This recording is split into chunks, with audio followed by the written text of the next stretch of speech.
This is A Silent War Within, the podcast dedicated to confronting the unseen mental health battles carried by our first responder and healthcare heroes. This show is about real stories, real struggles, and real ways to survive the storm and come out stronger on the other side. For too long, stigma has kept you silent, but this is your space to bravely break that silence, share vital insights, and build a community where your well-being truly comes first, because your service deserves unwavering support.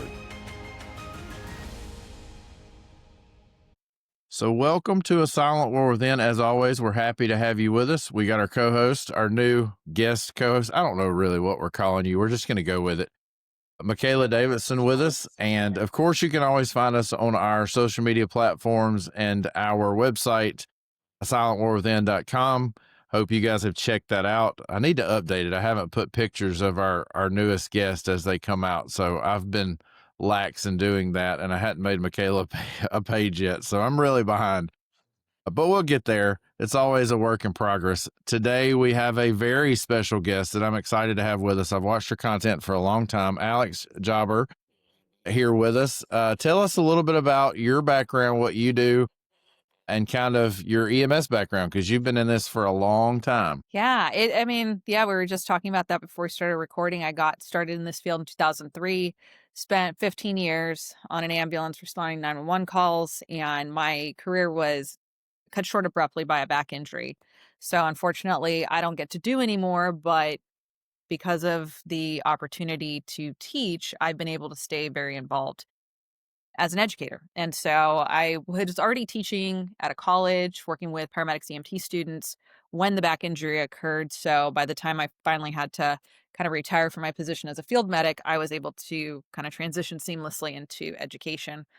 Worked for a couple fire departments as an EMS coordinator. And then somewhere along the lines, I became a CE provider. So I started creating my own courses. Right. And that's the platform that you're probably most familiar with, which is Emergency Resilience. It's actually a school. Yep. So I have online CE courses.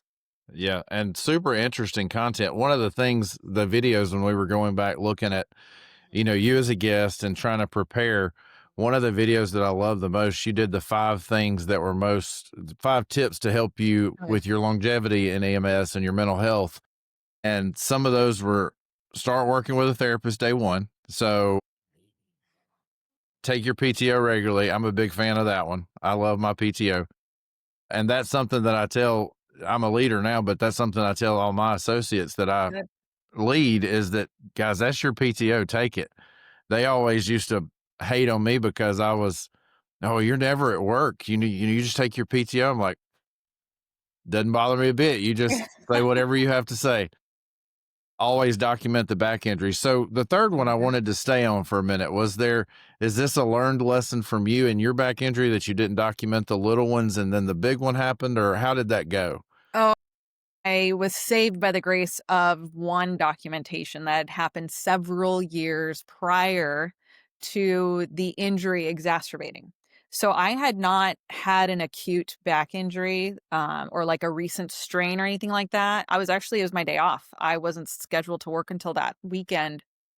And I was just walking and all of a sudden I couldn't walk. Like my leg went out. It was a sharp shooting pain down my left leg.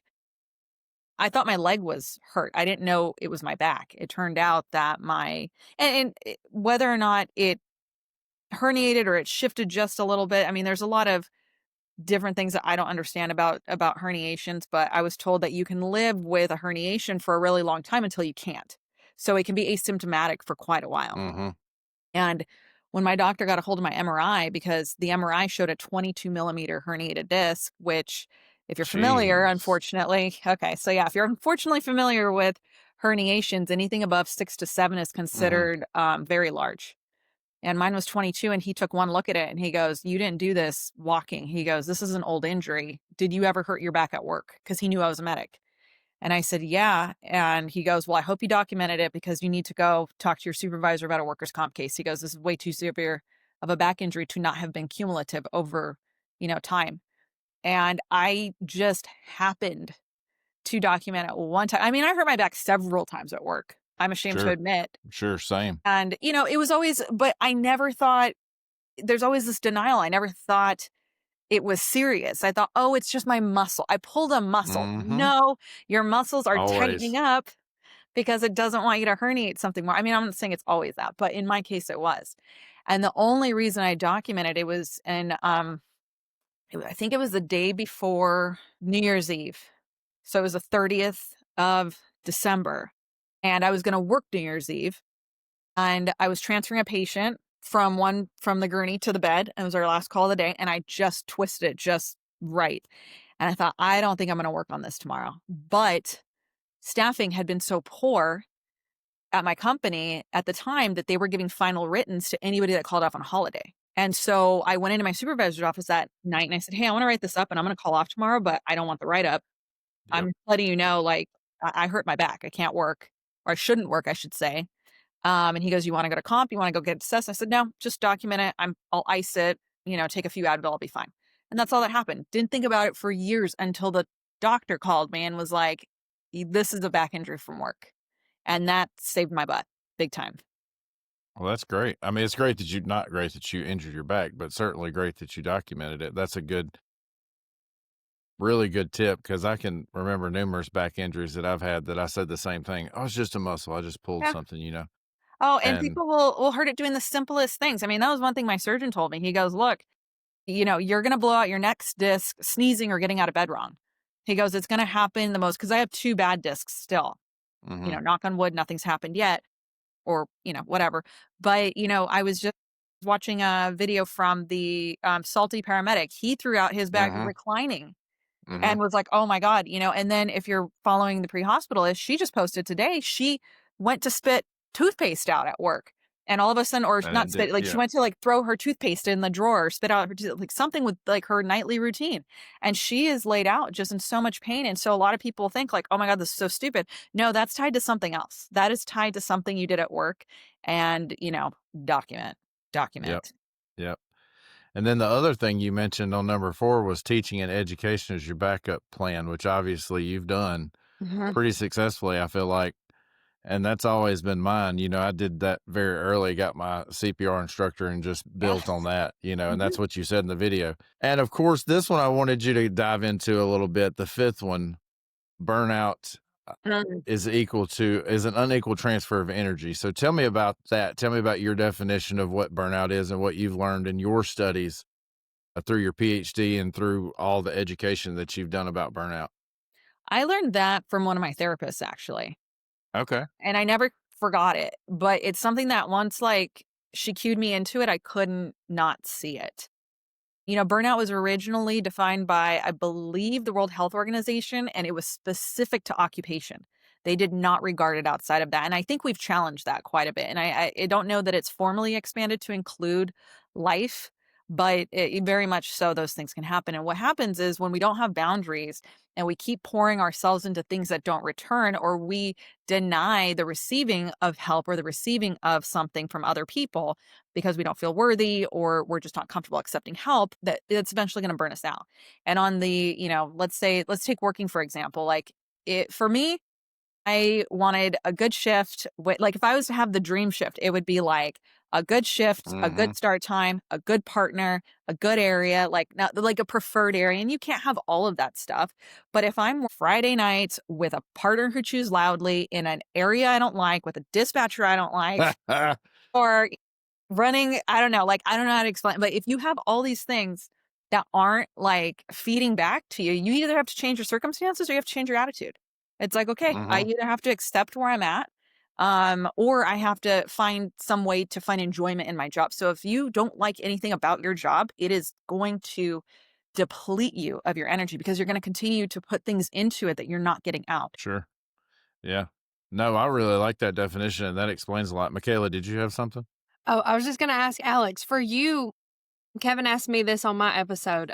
What do you think that you do outside of work that pours back into you? What do you like to do to, relieve that tension? That's a very good question.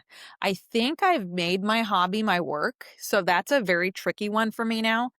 But something I do currently. So I did not have a good relationship with hobbies or decompression when I worked in the field, or even when I was working as an EMS coordinator with the fire department. I remember when I first started dating my now fiance, he asked me, what do you like to do for fun? I said, I don't have fun. Like, I was like, I go to school and I work. That's all I do. And that wasn't a healthy answer, but that's exactly the state I was in for my whole career. Mm-hmm. And I'd say now I like novels. I love reading novels. So it has to be fiction. I have to get it helpful if there's been a movie or a TV show around that era. So I have like the picture of the like characters, but I love getting lost in a novel. Oh, and see, now my son hates riding in the car with me because he wants to listen to music. And now that for the past probably 2 years, I have pursued the I guess highway of being a good leader and really digging into that. So we're always listening to Jocko Willink or Simon Sinek or one of those folks. Yeah. Simon Smith's so good. Oh, he's really good. He's one of my favorites. He's probably my favorite author that I've read in any of the books that I've listened to or read. And you may hear my chair squeak. It just made a weird noise. I didn't want y'all to think I had any kind of something crazy going on. But yeah, and he hates running the car with me now because I'm all, listening to books and listening to podcasts and things like that. And he just hates it. He inevitably ends up crying, begging me to play something else. And that he wants to listen happening. to Biggie and Tupac, Kevin. Let the boy have what he wants. Yeah. That first birthday party was pretty epic. For my son's first birthday party, we did a throwback rap party because the first birthday party is always for the parents. It's not really for the kid. That's smart. Anytime you have wine at a small child's birthday party, you get judged. And we did. But anyway, back to this. So after that injury, did you have kind of like an identity crisis or did you go through some type of depression? Because I certainly would. So I wanted to ask you that. Big time. Oh my God. Big time. And it wasn't just my identity. Like, I didn't realize how much of my identity wrapped around being a medic. I liked being a medic. I liked being able to say I was a paramedic. I liked doing it. I feel like... Me too. Yeah, I feel like I had such a bad attitude by the time I left or was finishing up my time as an EMT. And then there was a transition point that happened around medic school where my whole attitude changed. And I just had a better attitude at work. I loved my job. I loved even the BS calls. I liked them. They were funny to me. I learned to have a really good attitude with it. And I was pretty good at it. I mean, I wasn't the best. I know there was still so much to learn, but I didn't suck at it and I enjoyed it. And when all of a sudden it literally changed from medic to patient in the blink of an eye. Immediately. And it wasn't just the fear of will I ever be a medic again, which took a couple years to realize, no, I wouldn't. At least not in that capacity. I wouldn't be returning back to the ambulance. But it was this kind of it was very ego driven, but this idea that if I didn't do the job, I couldn't teach others how to do it. And so I really had to. And what's interesting is some of my favorite professors hadn't been on an ambulance this side of the millennia. They hadn't touched a patient since before I got a, middle school. And they were my favorite because they knew how to approach it. And I know there's some people that feel very strongly about it. But honestly, teaching saved my life. Those who can't do teach sometimes happens when you physically can't do. And that was my case. And so, but yeah, there was a big period of substance abuse, especially with alcohol. I was in a very unhealthy place. I weighed a lot more than I do now. I did not take care of my body. I did not take care of my mind. Even though I was in therapy, I wasn't doing, I don't think I was doing enough to offset the depression, anxiety. And I didn't actually get diagnosed with depression until 2021. So my injury happened, it was a few years in that finally occurred, and I started actually getting treatment for that. So you have a really fantastic story, and I want to go back further than just the back injury because the way you got into EMS is really, I found a video on this. I went far back to find it. Yeah, I went far back to find it, but I found it so, heartwarming. I mean, it's Hallmark movie-ish for sure. Tell me about the two teachers, and you'll know what I'm talking about when I say that, but I want to hear a little bit more detail about that story. My goodness. I don't know. I think I know what story you're telling about, and if it's that one, oh gosh, you're going to have to give me another I might be the one that's going to make me cry if you make me tell it. It was two teachers that paid your way to, is that the one? Well, don't cry, or try not to. But I found that and I was like, this is the greatest EMS entry story that I've ever heard. So if you feel comfortable telling it, you certainly can. You don't have to if you don't want to. I can always cut it out. I forgot I told that story. That's so funny. Gosh, if I remember correctly, let's see. So my mom was a teacher. She was an elementary school teacher, and she knew I wanted to go to EMT school after I was done with high school. And one of the fun things that I did to harass my mom as a child was tell her I wanted to be random things. Like, education mattered so much to my mother. And I don't think I appreciated that growing up. I hated school, actually. I didn't like it. I dropped out at one point in high school for a year, which is interesting because looking back, it was my undiagnosed depression and anxiety that led to that. And I didn't want to go to college. Ironic, I have a Ph.D. now.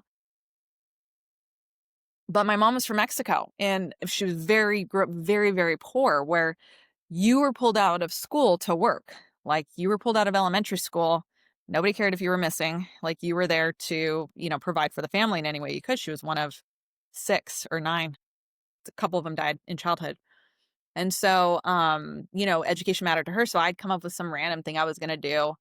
And then I'd like throw in a wild one, like, I want to be a race car driver. And she's like, that is not a career you can pick. Like, I wanted to be a photographer at one point. I had studied photography in school.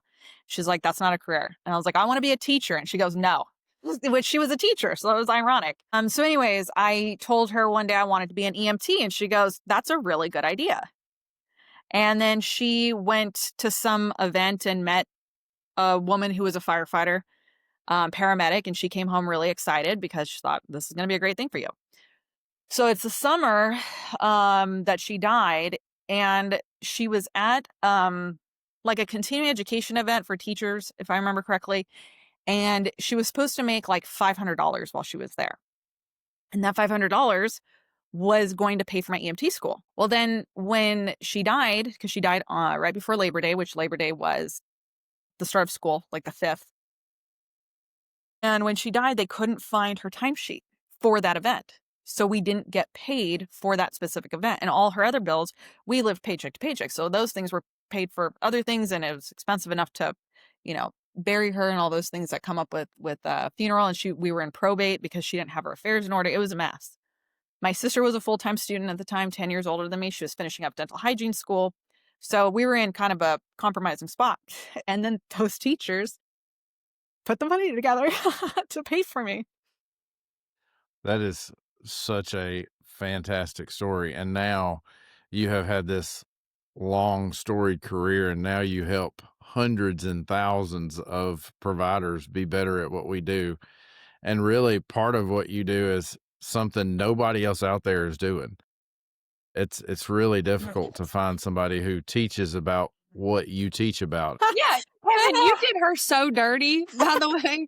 But also, sorry, my dog was barking.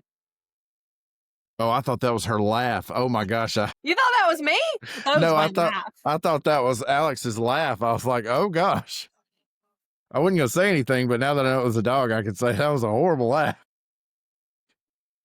So one of the things I find super interesting about what you do is you got a master's in death, grief, and bereavement. First off, why? That does not seem like something that I look at a list and go, that one, that's what I'm doing.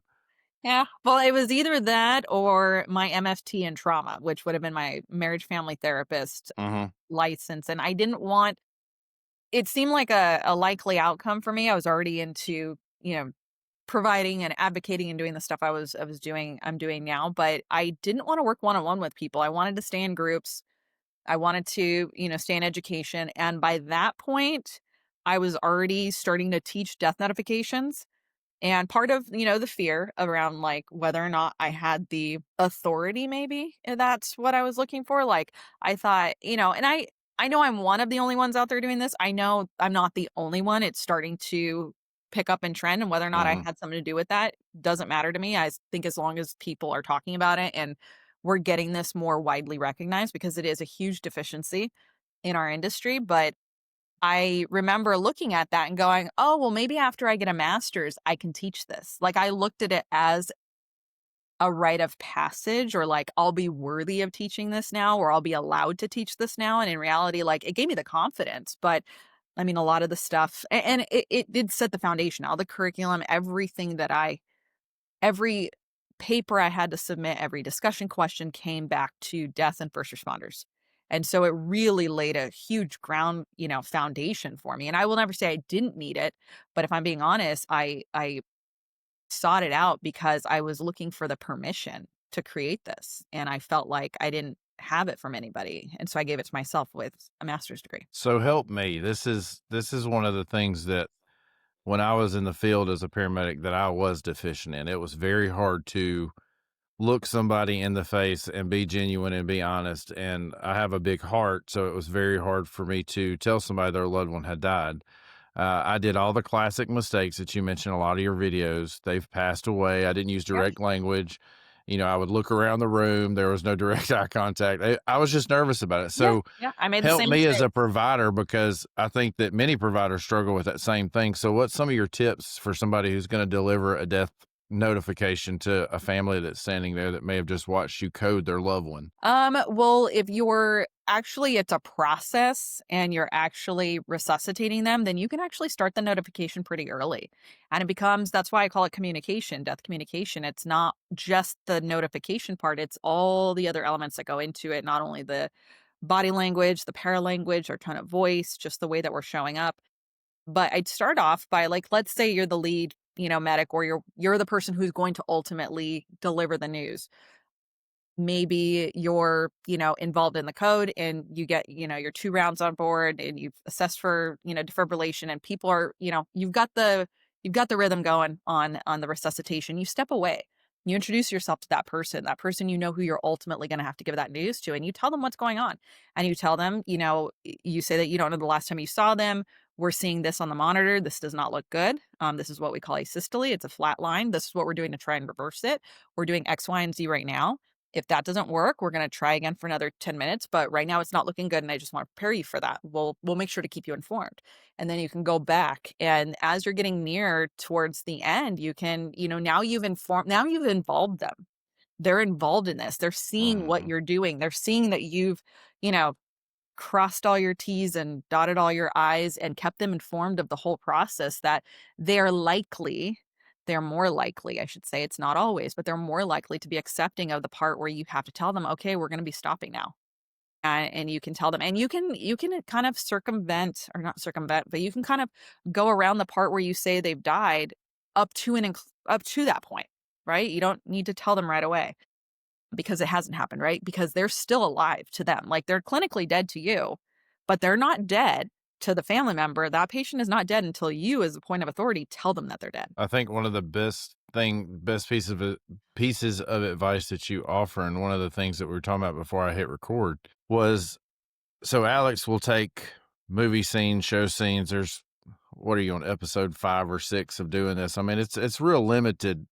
I mean, it's not every day you're doing this, but this is one of the things that I enjoyed, that she would take a clip, or that you would take a clip of that scene and break it down. And there was one from Grey's Anatomy, and I don't remember the character because I was not a huge Grey's Anatomy's fan, but the doctor's husband dies on the operating table.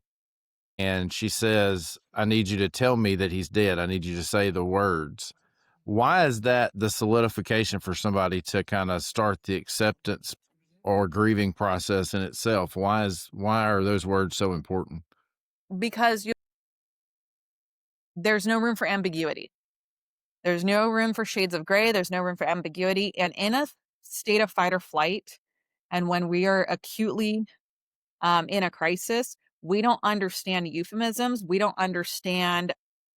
There's something called negation in language. So if I remember correctly, one of the characters, I might be wrong, but one of the characters says he did not survive. When we say he did not survive, what the brain hears first is he did survive.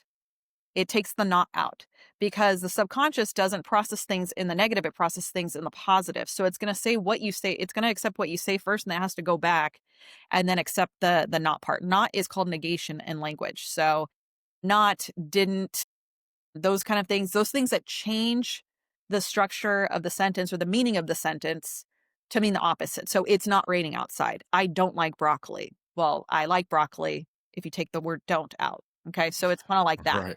So you have to say it in the positive, not positive as in attitude, but positive as in present. What's the thing that's actually happening? So for him, I'm so sorry he died. Not, I'm so sorry he did not survive, because the brain's going to hear, I'm so sorry he survived first. It's not that the brain can't make it there. It just causes confusion for a moment, and they're in a state of denial. So what are they going to want to hear first? Mm-hmm. So you have to be as direct as possible. And with her, she was, in this case, I mean, such a great example, because she's getting into all her doctor talk. She's getting into surgeon talk. She's, just breaking down what they did clinically, instead of just telling this woman, her friend, that her husband is dead. Yeah, and Alex, one thing too I want to add is, like, in the hospital, what's the first thing we do as providers when a person codes? We kick the family out. Yeah. So, and they're in the waiting room or they're outside the room and they have no clue what's going on. So they're sitting out there wondering, did the person make it? What's going on? And a lot of times we were told, even in nursing school, that'll cause trauma for the families. You want to kick them out. Not everybody wants to be kicked out. No. I mean, I think we should always give them the option. Do you want to stay? Do you want to see this? If not, yes. But I mean, not everyone needs that to be away from the situation. Not everyone's going to be traumatized by that. No, in fact, some studies show that it Mm-hmm. decreases the occurrence of PTSD, depression, and anxiety after the fact, because they were given the agency to decide for themselves. Not everyone's going to want to see it, but almost everybody that's surveyed have said, I want the choice. They want the autonomy. They want the agency to decide for themselves. And of course, you have to put boundaries up. Like, we can let you stay in here as long as you do here. And if you don't, it's not tactically feasible, and you don't have the, manpower or the amount of members on the crew to have somebody stay with them and be next to them and act as their immediate liaison, then sometimes it's not possible. But when you can, letting them witness what it is, because people will say, oh, it's so traumatic, for them to see it. So is them being separated from their family member, especially if you're talking a parent and a child, because is that not it's arguably the worst thing they will ever experience. But then you add on the guilt of abandoning their child by forcing them out of the room to experience that by themselves. Like, no parent wants to see that happen. They want to be there in the suffering with their child. Yeah. And plus also, I've heard a lot of families say this post code, they didn't do enough. It's like that's their sense of trying to, like, grieve. They didn't do enough, or they could have done more. And I've personally found that when families are in the room and they've seen how exhaustive that resuscitative effort is, they really, they tried really hard to get them back. That's like goes through their brain. It's a complete paradigm shift. Yeah. When you separate them, what happens is they have all these blank spaces in the narrative of what occurred, and they're going to fill it with emotionally satisfying conclusions, which is they died because they didn't do enough. Versus you keep them there, they have a full picture of exactly what happened, and they see exactly what you did enough. There's been cases, and I know one person personally, who are the ones that actually say, okay, enough. You've done everything. Thank you. They're the ones that call it. That's so powerful. Mm-hmm. It is. And one of the wildest things that I've found, especially through your content, but also my personal experience, is when I would fumble that information of giving death notifications or starting that process of that communication. One of the things that, and I read it all the time in your comments, especially the stories that you share, you would say things like, well, we lost them. And the family's thinking, well, where'd they go? Yeah. If you kicked them out of the room and you say we lost them, well, where'd they go? Or especially in a hospital. Hospitals are big. Yeah. Yeah. And I worked in a hospital for a while as they were paramedics there, but basically a tech. The tech and the paramedic role is different there. But a paramedic, and there was a lot of times, because we had full paramedic autonomy, anything we could do in the ambulance, we were allowed to do in the ER. So there was a lot of codes that we would run if 2 or 3 critical patients come in at one time. And that was always very difficult, because the hospital wants you to take the family out of the room, like MaKayla was saying. So if you don't use the right language, they will very much misconstrue what you're saying. Yeah, they're very literal. You have to be very literal, and you have to be very blunt. And you can be blunt and compassionate. I shouldn't say blunt. You can be direct and compassionate at the same time. Like, using the words dead and died are not dirty words. They're the most compassionate words you can use in that moment. And I tell people all the time, I've got hundreds of testimonies of people sharing experiences, because I look at usually when I share that kind of stuff on TikTok, it gets in front of a lot of the layperson. Whereas my community or the people, my audience on Instagram gets in front of a lot of medical providers. So when I share that stuff on TikTok and it gets in front of the layperson, there's so many experiences they share about how they were told poorly or how they were told unclearly that their loved one had died. And I have hundreds of their You've got comments so many testimonials. cataloged, and not once, and I tell everybody this when I teach this, I said, not once, and I promise you, when I have somebody tell me this, I promise I will include it in this part of my lecture. Not once has someone complained that somebody was too direct or honest with them. That's so powerful. Yeah, especially in the hospital. They need to hear that. And for providers too, I'd love for you to touch on this because this just happened.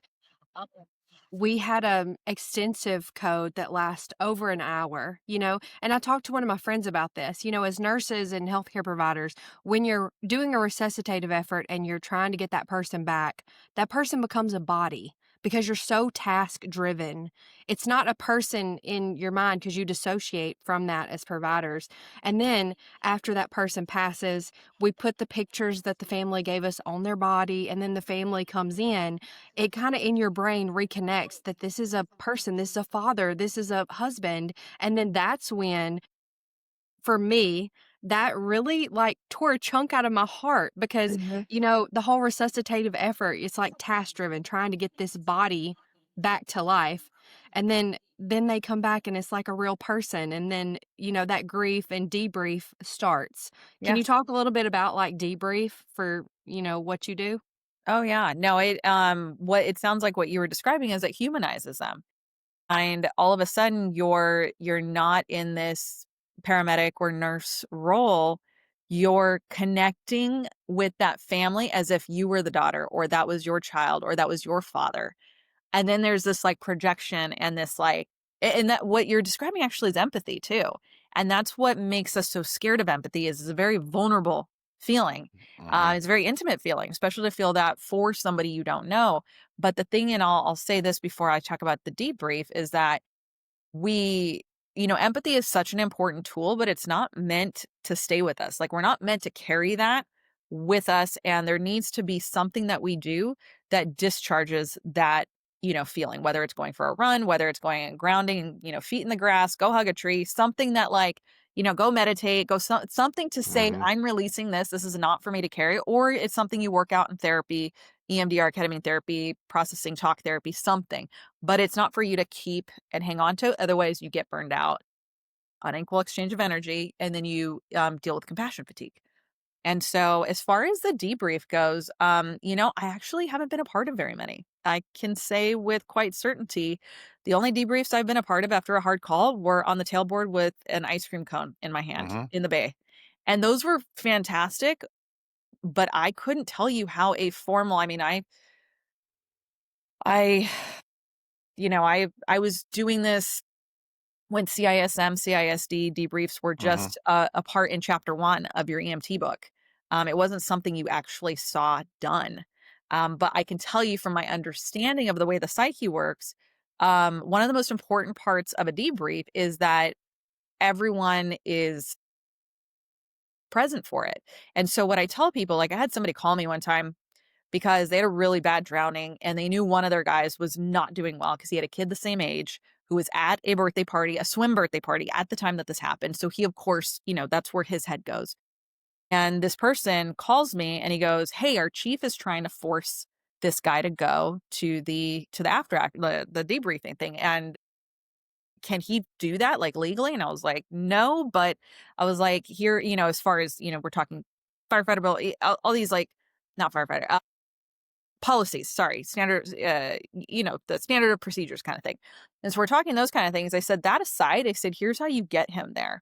You find someone else who is there and you say, "Hey, can you go for me?" And so you take the spotlight off of the person that quote unquote needs it because someone saw them struggling. And you say, "Hey, it would help me if you were there with me for it. If you can't go for yourself, can you at least show up for me? You don't have to do anything." And so that's kind of how you decentralize the person who probably needs it the most, that doesn't want that kind of attention, is you turn it around and say, "It would really help me if you were there." Because that's what we do when crisis happens. We reach out to the person who was there. We reach for the person who was most intimately involved. That's why if you know somebody that died, that went to the hospital or was, 911 responded to them, you want to know who was on shift. Whose shift was it? What, jurisdiction, and you want to talk to them just to know who was there. Yeah. And Kevin, you talked about this too, about like you had a difficult code situation and then you were questioning, like, did I do everything right? That's really, I personally in the hospital, we're really trying to implement post-code huddles or, Yeah. debriefs. Yeah. And like, you think, did I make the right intervention? Did I call the rapid response or did I call the code blue fast enough? Was that medication that I gave correct? And a lot of times you second guess yourself. That's just common human nature. And then when you debrief with your peers, you're like, no, actually, that was right. I think you talked about that, Kevin, a few episodes ago. I did. I had a child drowning, and the child I was working on was the same age as my daughter at the time, and it was very difficult. It really shaped and catapulted my career in a way that even I didn't recognize at the time. And it started this buildup of things that I just suppressed and suppressed over time. And it all blew up all of a sudden. And I was like, oh, well, it was that. Like, I can see where it all started. And it kind of got that. And it really catapulted me into the love that I have today for mental health. And it really goes into my next point is, so this is obviously a really heavy topic that you deal with on a regular basis. Why is it so taxing for us as providers? And MaKayla mentioned some of the points, but why is it so taxing for us to provide as providers to have that empathy and begin to humanize somebody? I always found that very difficult. I hated that part. Like when I would step back, because as long as I was task oriented, it, like MaKayla said, it was just somebody. It was just a body. I had a job to do, get it done. But then when you start to humanize, it's like, oh, that's so heavy. I don't want that. And it weighs on you. So why is brain science wise, why is that so taxing to us as providers? And how can we kind of move away from or learn how to deal with that a little better? Well, two things, and I want to bring it back to something you said, MaKayla, about the debriefing. I completely forgot about this because, that's exactly what happens is it's almost like an after action review where you're talking about what steps did everybody take, and people get to have their fears either validated or dissipated in that moment. And what you're describing is actually what I think fuels moral injury. And moral injury, we're going to start hearing a lot more about moral injury. And I would put it right up there with PTSD. If not a silent co-occur or maybe even mistaken for, I wonder if moral injury has been the problem all along. Like PTSD still is, but the way moral injury has been silently just lurking around every decision and every mistake that we've made. I mean, I can totally see that being the case. And that's an opportunity to get your facts straight. And then also go, okay, did I make a mistake? Let me learn from that mistake, as opposed to being shamed into, secrecy and silence and judgment. Now, the question you're asking is like, that is a heavy load. If we don't take care of our own feelings, how are we going to manage anybody else's? And something first responders are fantastic at is compartmentalizing, disassociating, but they don't know how to take that armor off and actually feel that. And so we just keep shoving it down, shoving it down, shoving it down. And there is a quote that's largely attributed to Sigmund Freud, which he didn't say this exactly, but this does reflect the work that he did, which is that unexpressed emotions never die. They will get buried and they'll get buried alive and basically come out in uglier ways. And so there's a really great, I don't know if you saw the clip that I shared of the pit where Noah Wiley is breaking down in the peds room where he's going, it like basically comes to a breaking point. That is exactly what happens when we keep shoving it down. It's because he has not processed them.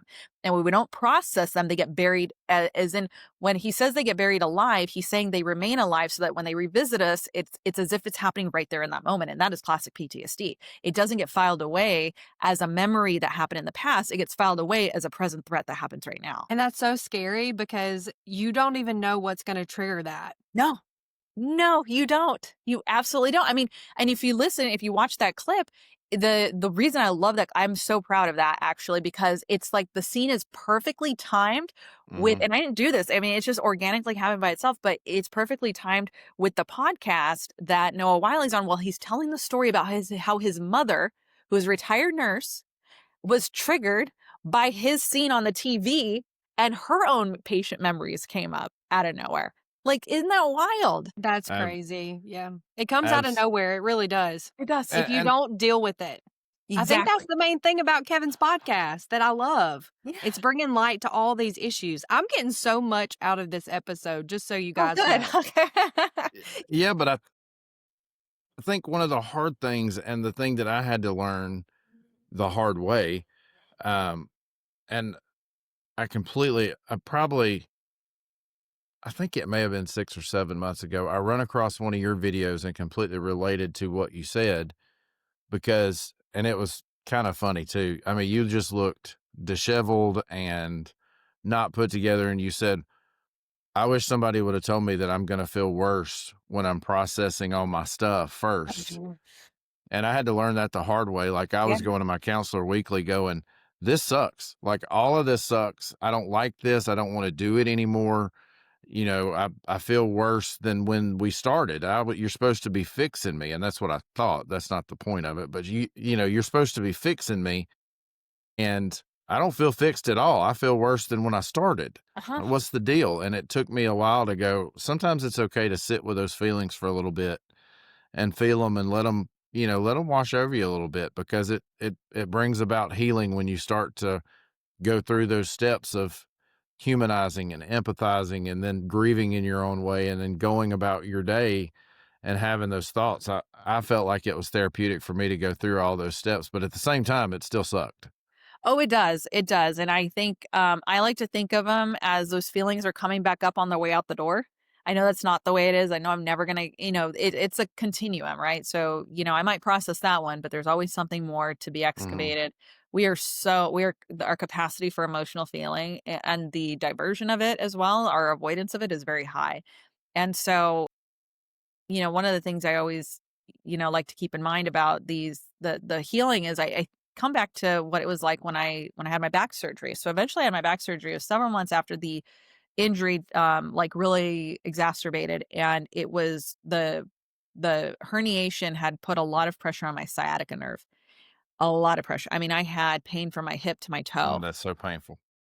It was not fun. It was awful. And I had numbness. I had atrophy to that leg. I had a lot of problems afterwards. So even though the surgery took away most of the nerve pain, when the nerves started firing together and I started getting it back, man, I had the sharpest like pains down my leg. It happened yesterday. Once in a while, I'll just get a little sharp pain. And it's almost like, okay, it's healing. It's coming back together. What I wasn't feeling for the longest time, what was bothering me for numbness is now, this is having more sensation is actually an indicative of healing, even though I'm feeling more of it and it hurts. But that's kind of how I kind of connected that is, and one of the things that, at least with ketamine therapy and really all therapy, is it's not necessarily about feeling better. Like, yeah, that's the ultimate goal. It's about getting better at feeling. So I don't know if you know this creator, but Jake Belay was on our show a few weeks ago. He's a trauma coach and former police officer, but he talked about ketamine therapy, and I knew about it, but I was pretty unfamiliar. So can you walk through what is there a typical ketamine therapy, or is it just kind of person based?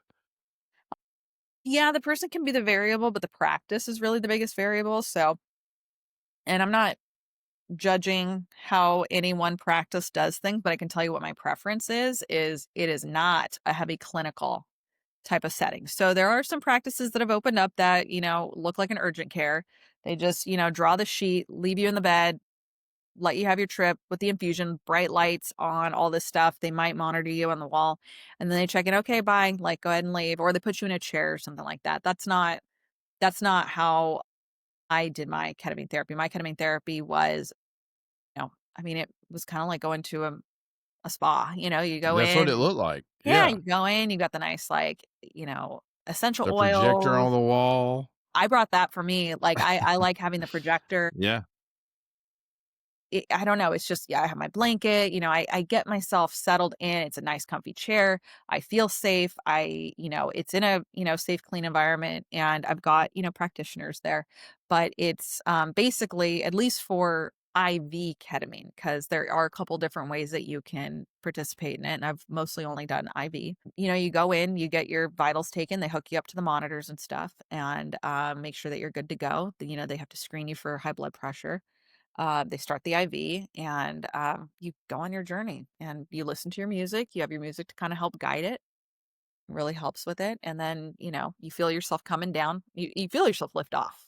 That is one of the first hallucinations you have, is lifting out of your body. I'm just very interested in it. It's not something that I was really familiar with until just here recently, starting this podcast and hearing more and more mental health professionals like yourself talk about it, recommend it, give their testimonies about doing it. So I really think it's an up and coming thing, more so than, because like I said, I had never heard about it, but just hearing more Yeah, about it Kevin, is I've super never heard of interesting. this. This is the first time I'm hearing of this. That's super interesting. Yeah. Well, this will be a good time for me to plug. I do have a continuing education course on ketamine therapy. It is 2 hours, worth 2 hours of CEs for EMS providers, and it is completely free. 100% free. You can go ahead and find it on my website, emergencyresilience.com. Go to the CE courses, scroll down, and I just released it actually. And this was kind of something I sought out to do at the beginning of my PhD program. And I didn't know I was going to study ketamine therapy when I got to my dissertation. But when I did, I ended up studying ketamine therapy for PTSD and all the other friends that PTSD has: depression, anxiety, addiction, suicide, all those things. And so that's what I published my dissertation on. And then I waited until I was done with my dissertation to embark on my own work with ketamine therapy.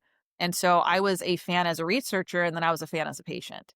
And I can say as a peer and advocate for it that it is a very good tool for many people. I will never sell it as it is great for everybody. I will never say it works for everybody or that it's the only thing you need. It has to be paired with talk therapy and a lot of different things. You have to use it as a tool to help you change. It lets your brain and the pathways in your brain become more malleable. And you hear the term neuroplasticity. How do we change our mind? Mm-hmm. There's a really good book called How to Change Your Mind. Literally, that's what it's called, by Michael Pollan. Highly recommend it. And it talks about how these help to facilitate that change so that you're not stuck in this old subconscious programming that keeps self-sabotaging your life and reaching for the wrong things and creating the same behaviors that lead to the same problems over and over again. It kind of helps you it just gives you a leg up into changing that. Do you feel like there's still a stigma related to these therapies with peers?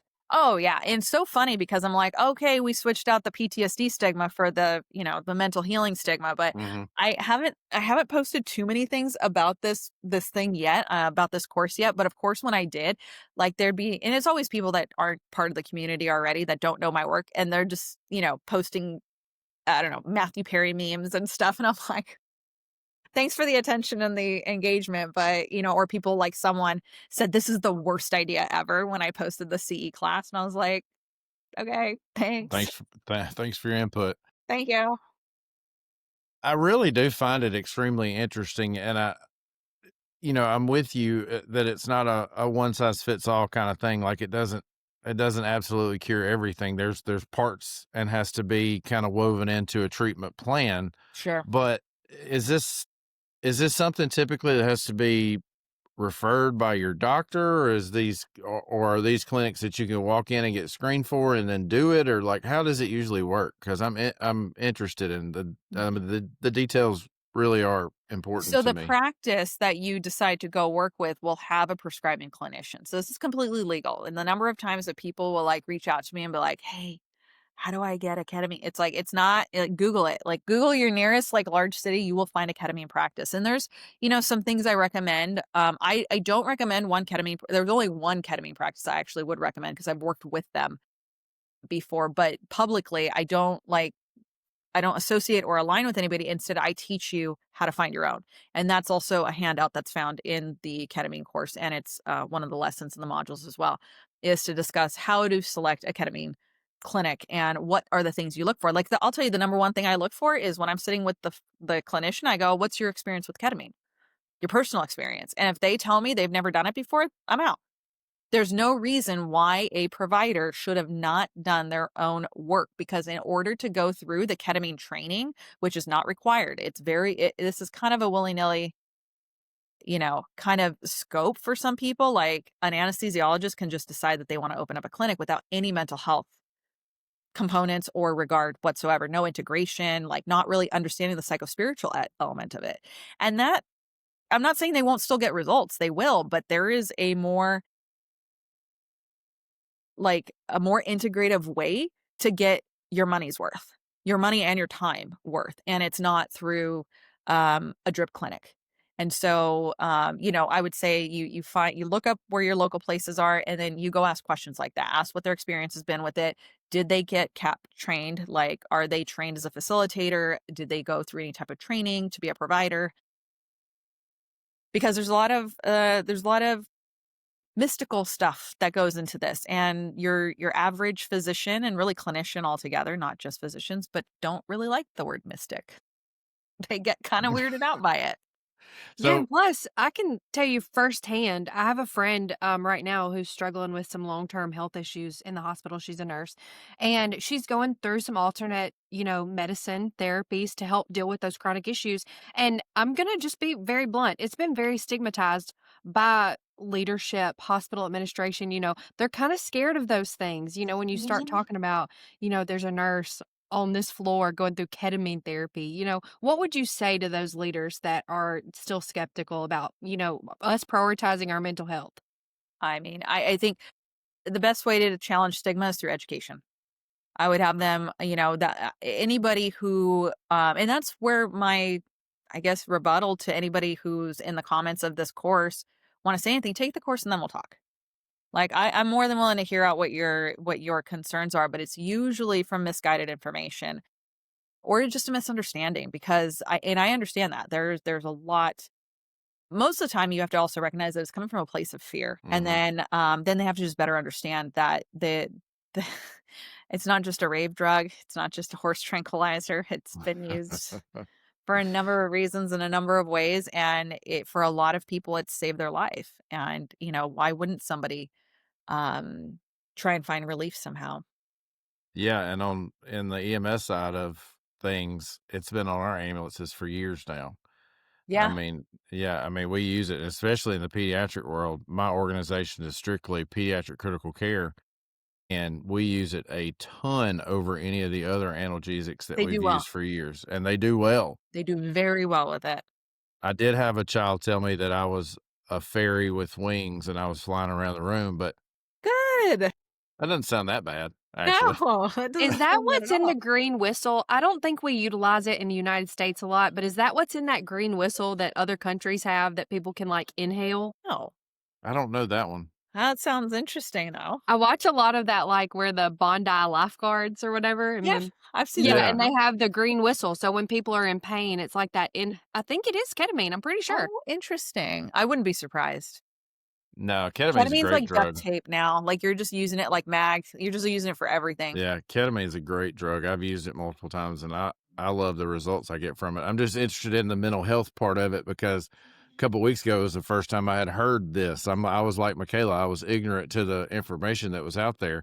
And now that I've found your course on it, because I didn't know you had a course on this. I knew you had a course on the death notification. I knew you had a course on, what is it called, when they're doing CPR and they actually wake up during the CPR CPR. induced consciousness. There you go. CPR induced consciousness. And this is a really interesting phenomenon that I've only seen once in my career. So to have somebody else out there, and that was with a Lucas device, Yeah, I believe and it. Memphis Fire rolled them into the ER and they were talking, trying to talk and looking around. And I was like, this is the wildest thing I've ever seen in my life. I've seen it once and it scared the crap out of me. Absolutely. And it's even much worse when the providers, like, I have to ask you, did you know what it was before you experienced it? Or No, did you? I'd never seen anything like I'd that. never seen that before. VTAC, no pulse. We're doing CPR and he is looking straight at us. Am I going to die? I was like, oh my God. They don't teach that, but they should. No, they don't teach that. I'm super excited to take your courses. So one of the things that you've done is create this really awesome, I don't know if you'd call it a platform or a Community. place community. Yeah, absolutely. You've created a community and a platform, of course, emergency resilience, that teaches not just the death notifications, but some other stuff as well, and your TikTok does well, and all the other places that, that you've got information. Even the things you share in your LinkedIn are extremely interesting to me. So I guess give us your shameless plug. I love a shameless plug section. I'm Okay. super excited to take some courses with you now. I've always enjoyed your TikToks, but it was just recently in researching it, I was like, oh, she's got all these actual classes. And you talked about it on your TikTok, but you know how TikTok is. People scroll by when you start, Selling. mentioning, yeah. But now that I found it, I was like, this is great. I'm going to I'm use gonna this. take all her classes for my license renewal. Oh, Yeah. thank you. Yeah, I appreciate that. I mean, I really do appreciate it. It's how I make my living now. I mean, it's this continuing education school. I'm very grateful. I'm a CAPC, accredited organization, so I have a lot of agency to create. Like, I have kind of an attitude about CEs. Like, I hated continuing education for the longest time. Of course, that kind of was something I outgrew with maturity, Hmm. but also I realized like a lot of continuing education isn't good. If it was just better and more interesting, then maybe I wouldn't have hated it so much. Maybe it was the quality of the education. So being able to kind of take the reins and create some education has been, I would say, a creative outlet for me. And so a lot of I mean, my stuff is trauma informed. So I always have an element of mental health that goes into it. Even on a topic with CPR-induced consciousness, one of your most common risks is actually moral injury with that. Because do you medicate them and risk not getting a pulse back, or do you let them suffer while you're intubating and, holding their arms down? There's a huge moral risk there.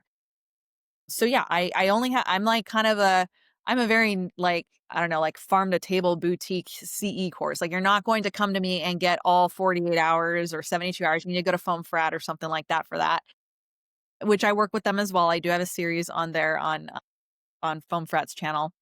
Do you And really? I do. So if Oh you're in the yeah, I studio, am. Yeah. yep, I have a season on psychological injury, and we talk about moral injury, administrative betrayal.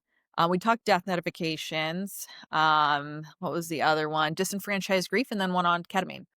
I love Foam Frat. They are the reason I've been a paramedic for the last 2 cycles of renewal. It's awesome. Yeah. And so if you're looking for like all encompassing and to, something that meets your state's requirements, that's going to be who you're going to go to. If How you do want we to find that company? What was it? Foam Frat. Foam Frat, Mhm. just look up that. Yeah. I mean, my company pays for ours and That's all of our awesome. associates, but that's a platform because we're hospital based. So we didn't have anything for the EMS people that worked for us. It was just Yeah. all nursing education or all respiratory therapist education. And we got that for the EMS side of it. And it's been fantastic. Yeah. And Tim, they're you'll have really, to link that in the show notes for yeah. I will. everybody.